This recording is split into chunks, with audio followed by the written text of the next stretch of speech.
Hello everybody, my name is KarQ. Welcome to another week of browsing the Reddit for Overwatch. Not just Overwatch University, we're going to go through r/Overwatch, r/Overwatch University, and r/competitive Overwatch. Let's see what we got this week. New impractical Zenyatta flank just dropped. What do we got here?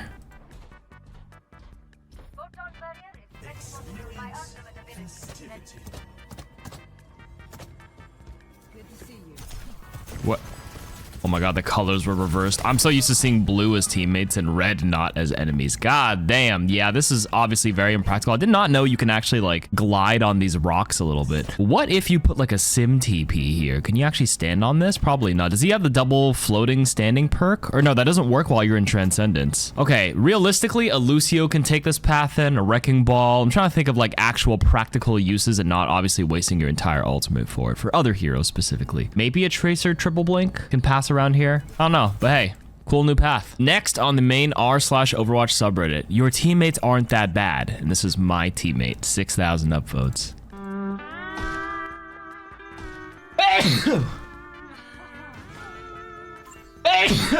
That flu was so bad it made me sneeze. What the hell was this? Widowmaker zooming in, breaking these mines, hearing the dee dee dee dee dee dee dee. Okay, to give her credit, these mines are deceptively big with the hitbox. Like, it feels like you're walking in between them, but then they actually touch and detonate. So realistically, it's not the actual mines that touch, it's like those red lasers. And like, they probably stretch out like 3x the size of a ball. You see one ball, imagine 3 are beside it. So 1, 2, 3, that's how wide you have to be and spaced out. So like, just never walk between mines, try to break them all. The worst is actually when the mines are stacked together, when the ball kind of ults near a wall or something and 2 are on top of 1. That's where it gets a little rough. But anyways, that was a pretty funny clip. Don't let anyone tell you this perk is useless. Oh, this is a Zenyatta clip.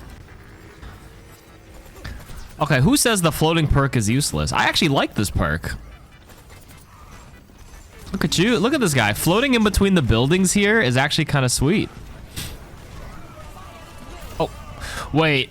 Oh my god. And then he floated back. Okay, what are your choices on these minor perks for Zenyatta? You get the floating one like this one, or you get the snap kick. If they're not playing any dive heroes, like no Genji deflecting in your face, which is pretty useful, or you can kick them back, or like a Winston or anything like that, you probably should just take this floating one because it actually lets you maneuver across high grounds and lets you get on top of certain areas. For example, I know on like New Queen Street, I played against a Zen that was able to just float up into the building by just stepping on some stuff. Here you can see him actually using it to hop between high ground buildings here. Could be useful maybe on like Route 66, second point, hopping between the high grounds a little bit. And obviously if you get booped off the map, you have a chance to float and come back. Maybe like Lijiang Tower, the one with the bridge, you know what I'm talking about. If you get booped off, come back on. Same with Nepal. So like this, who's saying this perk is useless? I don't think anybody is. And that's the nice thing about Zen's minor perks. They're situational. Snap kick for divers. If no dive, just take this one. All right, let's actually get into some discussion pieces this week. This is actually from the main Overwatch subreddit. Pretty decent amount of upvotes. News and discussion. There's no way the same people made all the perks. Well, yeah, it's a big team, right? There's 168 perks. I guarantee you, like, a lot of them were ideated off of, you know, many different people's like ideas put into a pool. I don't know who greenlit all of them. Maybe it's multiple people who greenlit them. That might be a different discussion, but let's see what they have to say. It feels like 2 different teams made them. One team made them with drawbacks in mind. The other just made straight buffs to the character. Soldier has to ante himself to gain a buff. Ashe shoots faster, but has less damage. Cassidy has to let his ult run out to even gain a positive effect from his. Echo shoots more missiles, but less damage. Junkrat gets faster ultimate, but less damage, etc., etc. These are the trade-off ones. But then you look at Ana's perks, where Ana has 0 negatives on hers. They're all S-tier perks. Tracer gets 3 blinks on recall. Sojourn just gets 15 extra ammo. Torb turret perks. Ramatra having a shotgun and self-healing on his basic ability. Makes some characters just feel like shit when some of them just get amazing perks with great ideas or great buffs, while others just get shafted with not nearly the same power. Ashe can choose to do less damage, while Ana can just nano someone else and her at the same time. You're not even trying to hide your favoritism at this point. I mean, I agree with this. It really does feel like some heroes benefited way more than others. Like, honestly, they hit the nail on the head, right? Ana, definitely, all her perks are fantastic. You know, Soldier, the anti himself, but there's the other one where it's like Helix has to hit somebody for him to gain 15 ammo back, but then Sojourn just gets like raw ammo by taking the perk itself. There's no condition. I think having raw buffs buffs are okay as a perk as long as they don't feel like they're losing in power compared to others. And I think having trade-offs for perks or conditions to meet is also okay too, as long as they're all scaled relatively similar. So like you either scale down Sojourn's raw ammo perk from like 15 raw ammo to like just 10 ammo, or you make Soldier's 15 ammo perk like the same, where you just gain more ammo or something. So they all feel more in line with each other. Definitely this mid-season patch addressed some of the outliers, but what they did in the mid-season patch was they just pushed the low perks up a little bit, but they kept the outlier strong perks like Ana's, like Sojourn's, the exact same. And what I hope they do next season in April is they actually bring down the power of those S tier perks down in line with the others versus pushing the bottom up. Not make them all homogenous, but like if you're going to have a condition placed on them, make sure the condition is like maybe a bit harder to meet and like the power has like a risk and reward, kind of like the Soldier stim pack, but then you can't just lose out to like other heroes who just get raw buffs and stuff. But like this is a pretty good point, and I would actually upvote this too. I actually agree with this statement. I'm just going to go through some comments here. Yeah, I feel like they had some good ideas for the perks for some heroes, but when they sat down to design the rest, they kind of hit a wall because some of the perks, like you mentioned, are so lackluster compared to others. That's exactly what I said. Another blatant example is Soldier and Sojourn perks. That's exactly what I just said. Like with Soldier, if you hit a rocket, you gain 15 ammo back, which can't exceed your maximum ammo capacity, but Sojourn just gets 15 extra ammo all the time.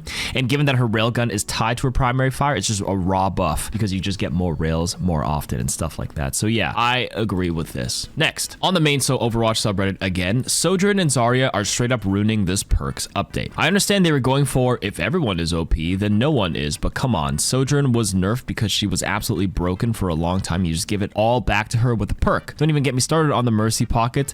And then Zarya, as a support main, try watching any tank try to have fun while playing anything into Zarya is depressing. They have to insta-switch just to stand a chance. I'm yet to win a game into Zarya when our tank was anything else. The devs can be so good with noticing things, and it's so oblivious at the same time. It's like they have two separate balance change teams, and neither of them actually play the game. Also, can we talk about Ana as a Lifeweaver main? My major perk is to add 30 healing every 5 seconds by forcing me to use my self-healing mobility CD. It's bad. They're talking about the Lifeweaver perk where if you like use your dash willingly just to get a little bonus healing on your next one. I feel like I always said that one kind of feels pretty lackluster. Like the perk system is fun, don't get me wrong, but they're so unbelievably skewed into heroes that were already strong. Please devs, can you just play your own game and you'll experience what we are. Yeah, I'm pretty sure they've noticed this down. Maybe they couldn't ship out some of these changes right away, but like not to give them any more credit, some of these like they're absolutely correct. This poster, like some of these are hilariously bad, and they, like I said in the previous post, they definitely have to take a look at the strong ones and just like tone it down, or like tone down their base kit to account for the perks. They started doing that in the mid-season where they nerfed Torbjorn's base kit just a little bit, and they buffed Ilari's base kit where she can melee and stuff, or like you can still change the base kit of the hero outside of the perks as well. And maybe they actually readjust and completely change the perk. They mentioned they're okay with changing perks next season too, instead of just buffing and nerfing. Just swap some of them out that are just like terrible. You know what I mean? I agree with the statement. Not much more to say. What are the top 2 comments saying? Oh, I was hoping instead of buffing some useless perks, it would just give new ones to some characters and keep trying different stuff, but Zarya, Ana, and Sojourn being untouched in any way is absurd to me. I feel like the complete re-swap of the perk will be for the full new season and not so much the mid-season. Mid-season feels like buffing and nerfing, and then new swaps next season. That's fine. All right, now we're moving on to the OverwatchUniversity subreddit. Sorry, but you can sometimes blame your team. You can never blame your team? ? No, you absolutely can. If you're offering value that doesn't get capitalized on, then how can you ever win? Silver is incredibly difficult to win in consistently for this exact reason. I know I made mistakes here, but you're telling me there is nobody ever to blame except yourself? We had a Bastion Pharah that spammed group up the entire match and went 0 kills almost the entire game. What could I have done here? Here's a replay code. I'm a support, Kiriko. There are games where it's actually not your fault, and you like sometimes there are moments where like your team was truly the outlier and they were like probably the reason why you lost, even though you played very well. Some games are uncarryable. It's true. You've seen some people do like unranked to GMs. Not saying I condone that, but like, you know, when they're like top players and they do lose the occasional game or two. But like, I think the point is over the long run, it's not like you blame yourself, but no one to blame but yourself. But like the only thing you can control is yourself. So like over the long run, you will have these outlier games, but as long as you're playing and performing well enough, you should have a positive win rate over the long run. And that like single game where it was not your fault and you want to blame your team, it's like nothing in the grand grand scheme of things is the takeaway point, is what we're trying to say. Over the long haul, it doesn't mean much as long as you're playing well. You know what I'm trying to say? All right, let's look at some of the comments. Yeah, this basically is another way to say it. This top comment is exactly what I was trying to go for. I don't think anyone actually says your team is never to blame. It's just that it's unproductive to focus on that as the reason for not ranking up.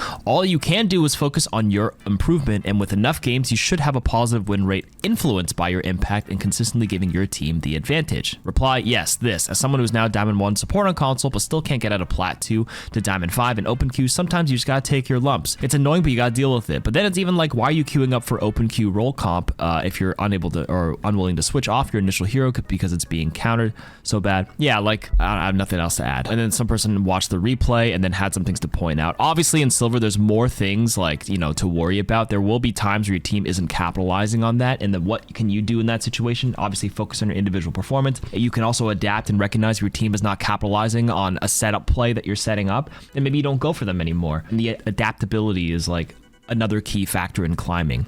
It's a measure of how good you can adapt not only to the opponents, but to how your own teammates are playing, right? Everybody says you must counter the enemy team, but sometimes you got to counter your own team, or in other words, adapt to how your own, if your team is just passive, you have to adapt to your passive team, and maybe you be the aggressive one and make a play for them. Like if nobody's moving, your tank isn't moving. If I'm playing Kiri or Ana, sometimes I'll just go for these cheeky off-angle nades, or I'll just go flank and do something and play make, because nothing's being made, and if we just play like this, we're gonna lose. So I might as well try something. And a lot of people are afraid of trying that something. Next one on OverwatchUniversity, you can scale tall walls with this Cassidy tech. And here's the tutorial. You can find the video tutorial at the end of this post. Having a visual should help to show how crazy it can be. So Cassidy has a tech that allows him to boost off certain objects and terrains, allowing him to clear things he otherwise wouldn't be able to.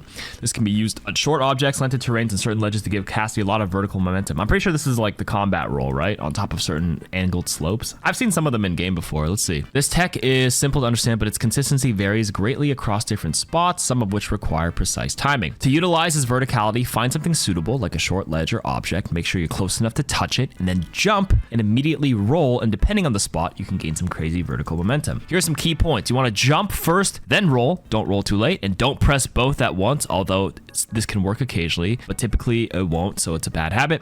And your roll colliding with the right type of terrain is what gives you the boost. Don't take my word for it. Here are 3 videos covering this topic. Okay. If you're new to my channel, then you might be surprised to learn that Cass has a tech that allows him to scale walls, objects and terrain, get a jump boost off certain objects, and mantle ledges that are too high to jump up normally. Okay, this is Overwatch spot on Reddit. Wow, I just saw a couple of those. They look kind of nice. But before look at this. Into this tech, there is something that you should know. A key part of being able to utilize this tech. Well, that's pretty nice. Knowledge of where to do it, because the spots where that's pretty nice too. Okay, sorry. I don't want to have like too many voices in your ears, but these are some nice spots. I'm just going to mute it for now, but shout out to Overwatch spot. That one's good. I know that about this one on Elios. I've seen Cassidy players use this to quickly get high ground, but these are good to reposition. This one's probably off this, or I guess off the rock too. Side note, you can actually jump here as Ana and like go back on the high ground. Okay. Oh, look at that on Survasa. How to do it. Actually, it's just a matter of timing and knowledge. First of all, okay, this is basically what they said in the OverwatchUniversity stuff, but here's some extra spots. This is definitely off the garbage can. You can do this on like Moira. I know that, but I didn't know you could do it on Cassidy. I'm actually learning a lot here. I'm gonna just watch this whole thing. Always jump first. Yeah. Wait a minute. King's Row. Okay. Off this. Ain't no way. Oh, this is maybe going on the right side? Oh no, this is just a demo spot. Never mind. This isn't even that impressive of a cool spot, I'm saying, but let's see. Oh, the little gladiator on Colosseo to go up here. That's pretty nice too. Wait, these are actually some goated spots.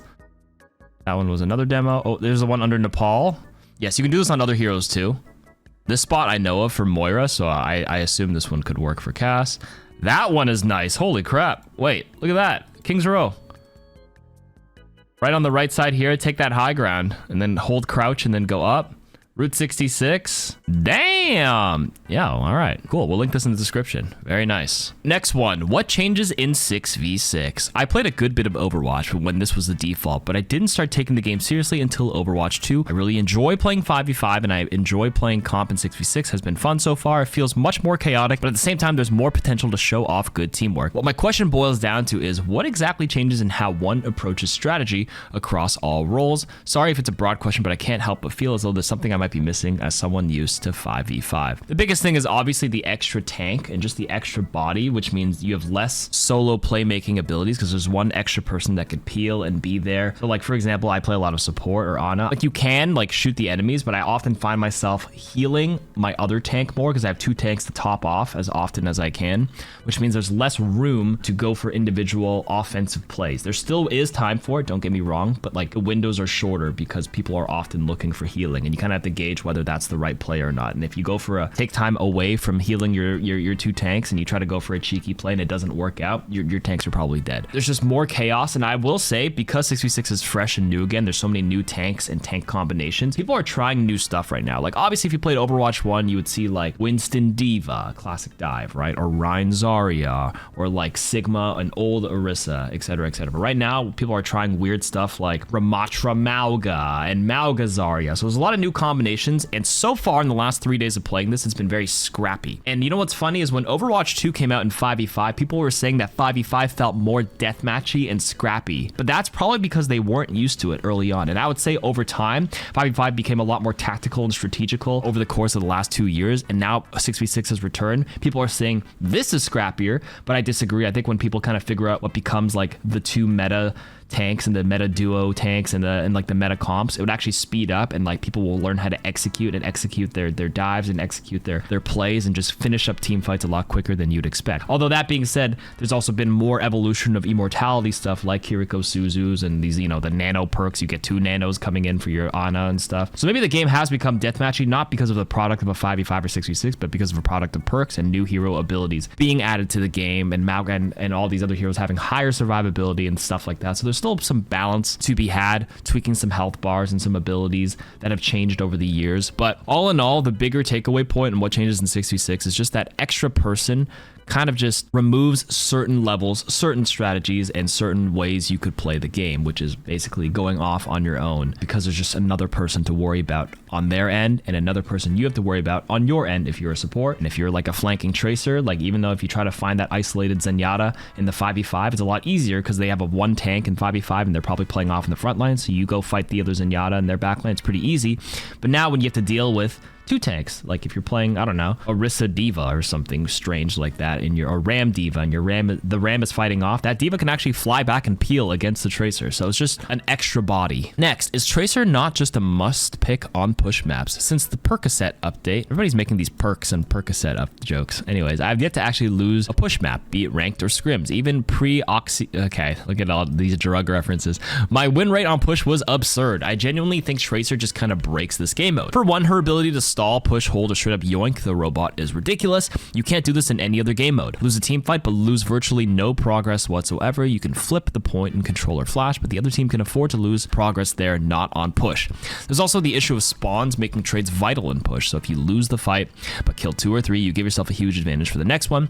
This advantage gets even better the later into the round you are. This is where her perks come in, because flashback and blink pack make her just not only invincible, but always good for her. Combined with flanky nature of every single push map, save for maybe Coliseum, you're always just going to find a trade. I mean, I think Tracer is just great overall, regardless of how you see it. I think this is just maybe more exacerbated on push maps because, like, yes, she can yoink the push robot, which could be solved maybe by just letting the push robot move by itself so Tracer doesn't just sit there and yoink it back. I think this comment kind of encapsulates it. Tracer is just generally very good because her perks, I don't think it's unique to push. I think everything that makes Tracer good is magnified and far easier to do in push. I agree with this. I don't really have much to add. You kind of explained your thought process and I pretty much agree with it. I don't have any more comments to add on this, but yeah, it feels like Tracer is just unbelievable on this map. You could take so many different angles too. I recreated how I think Cassidy's past noon perk should work using the workshop.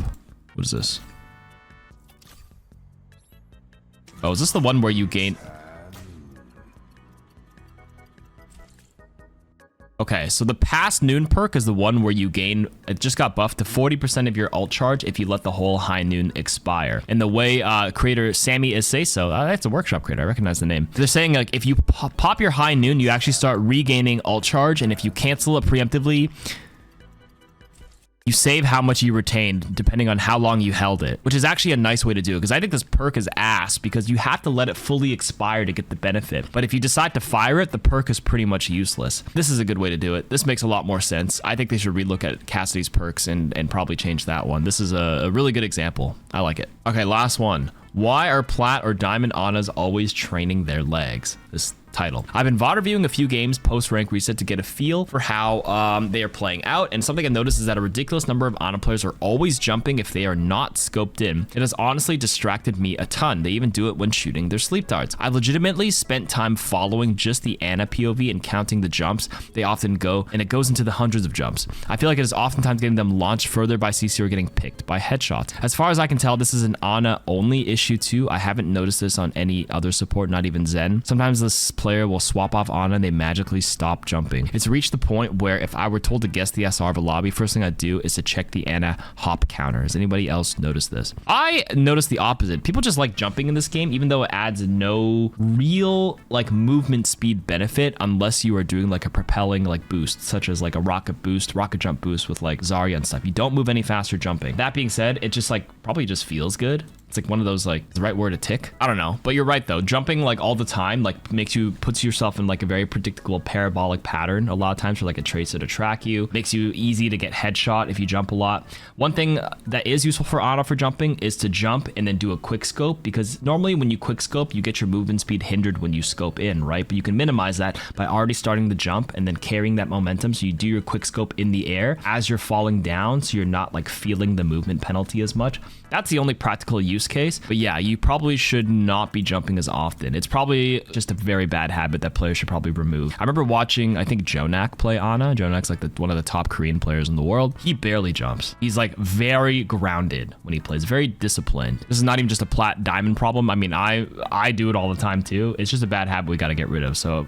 PSA to everybody, stop jumping so much unless it's like actually meaningful or useful. Like an occasional jump in the middle of a 1v1 can be good to throw off aim at the right moment, but just honestly jumping nonstop is just going to mess you up probably more so than help you out, especially on Ana when you're unscoped, because your unscoped shots are like a very fast projectile and you still have to lead your shot a little bit. So yeah, why are they doing it? Bad habit. That's it. All right, and that's it for this week's Reddit. Thank you for listening. See you guys next week. Bye-bye.